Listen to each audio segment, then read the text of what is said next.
More investigations were recommended 5 years later, though not a single officer or leader has faced any form of criminal charges.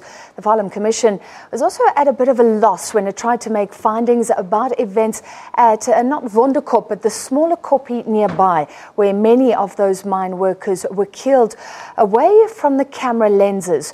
Blood and bullet marks suggested that mine workers could have been shot in cold blood at very close range. Well, this scene shocked Greg Marinovich, who recently won the Alan Paton Award for his book on events called Murder at Small Koppie, the real story of the Marikana Massacre. Marinovich is a prize-winning photojournalist now based in the United States, and he joins us via Skype. Greg, good evening to you. Good afternoon. You arrived days after the massacre. Remind us of how you felt, of what you saw at the so-called second scene. I was there, the morning after, and we didn't have a clue about that second scene initially because the people who'd witnessed it were all in jail. They'd been jailed by the police or in hospital. So it took some days to discover what was actually happening. And once you went there and saw where the bloodstains were, where the police markings were with the letters as to where something had occurred, it was pretty clear that a lot of people had been died or fatally injured there. And subsequently, it turned out to be 14 to 15 people who died there or from wounds that were inflicted there. And while it seemed to me from the kind of layout of where some of these people were killed, it was obvious they were killed at close range. And since there were no police casualties, it would seem to imply it was some kind of extrajudicial execution.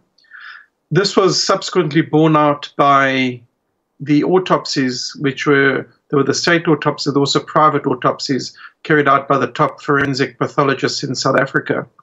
And several of them were shot at close range and in a way that really is clear that these people were murdered by the police.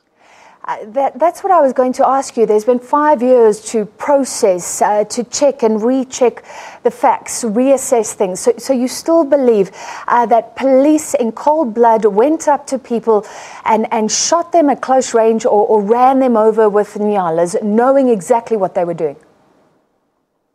So the thing about the nyalas is not accurate. That was a misinterpretation of the damage done to people's heads by high-velocity bullets that the witnesses who saw them, other miners, thought they'd been driven over. That didn't happen. Nobody was driven over by a nyala or any other vehicle.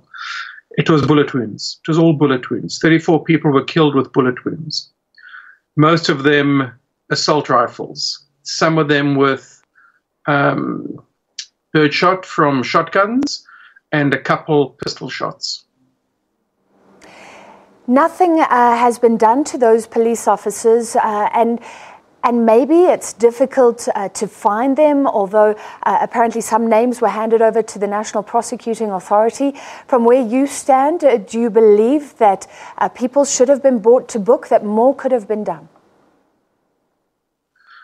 Francis, there were 72 people who IPID said should be charged. That's the police directorate that's independent of the police, that's under Robert McBride, that investigated what happened at Marikana. And they say that 72 police people, men and women, should be charged with murder. Not one of them has been charged by the MPA as yet. And as far as I know, none of the police have confessed or said, this is what we did. I watched my colleagues do this. In my experience, often the truth will out. Do you believe that perhaps one day a police officer who was there, who was involved or witnessed what happened, will feel their conscience being pricked and come forward and the truth will out? Yeah, this is the sad thing about these authoritarian organizations who believe they have to hold the line rather than serve the country. That said, one of the key set of affidavits was from people in one of the nyalas that arrived at scene as General Naidu was shooting at people, and they contradicted his testimony. So there were three affidavits from that particular nyala, and everyone's names escape me right now. But they were key in disrupting the police version of events at that one scene, which led to like a thread of lies being unraveled. And I think once people start being charged and they're facing lengthy jail sentences, that's when their consciences will be pricked at the thought of perhaps not sitting so long in prison if they can sell out the people, if orders were given, that they can testify that orders were given, or at least what the mood was, what the implication of the way that they were briefed going into Marikana was. Your book does accept that it's not so simple, not one party to blame, that these mine workers themselves were violent. Some of the police felt threatened. Do you feel any sympathy to those officers who may have even been involved in some of the closer range killings? They were facing these mine workers apparently on Muti. There was a whole lot around that you explored as well. You know, Francis, I hate interrupting you, but I'm going to interrupt you. This thing on Muti is absolute nonsense, right?